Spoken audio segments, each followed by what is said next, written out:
Meanwhile, the quorum problem at the lower house continues to delay deliberations on the BBL. But House leaders remain hopeful that the proposed law will be approved by November. This report. The House continues to struggle with attendance. Although there was a quorum yesterday, it was a day for delivering privileged speeches. Plenary debates for the draft Bangsamoro Basic Law was again deferred since sessions were suspended by 7 in the evening. Today it's the same routine.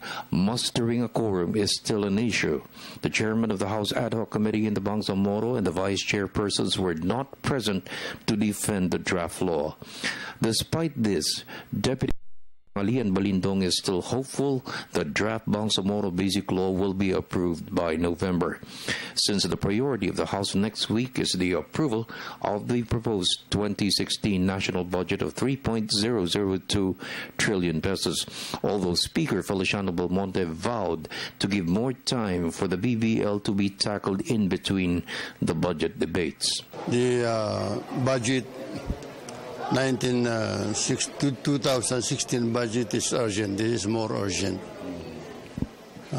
Because while the MILF leadership has announced that they will pursue the peace talks and there will be no war, well, that's only a statement, and we cannot really be assured that some members MILF and other groups will take advantage of the situation. So it is still the better part of judgment that we approve the BBL.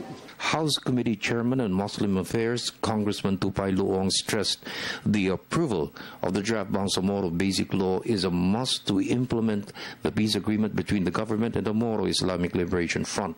Luong bared 56 contracts for oil exploration in the Sulu Sea has been put on hold until the full implementation of the peace agreement.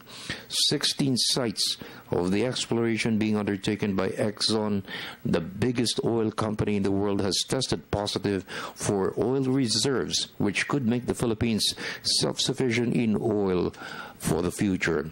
Fish is a basic primary our people, not only the Philippines, globally.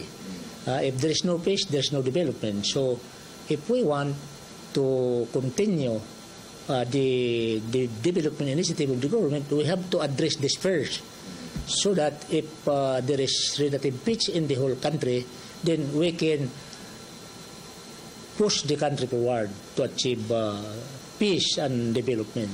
One major hurdle to overcome is the inclusiveness of the peace agreement with the MILF. Magdalo Party List Congressman Gary Alejandro stressed the draft Bangsamoro Basic Law should not benefit only the MILF but other stakeholders in Muslim Mindanao.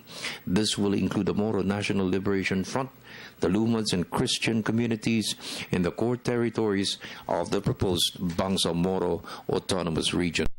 At yung lahat ng involved stakeholders in Mindanao should be consulted and be involved in the process, because we are talking about the same geographic area, we're talking about the same people, and yet we have two different peace agreements on that area. So kailangan ma-resolve muna yan before we can even proceed with the BBL, because it will further divide the Bangsamoro instead of unifying them. For the People's Television Network, this is Freddie Abando reporting.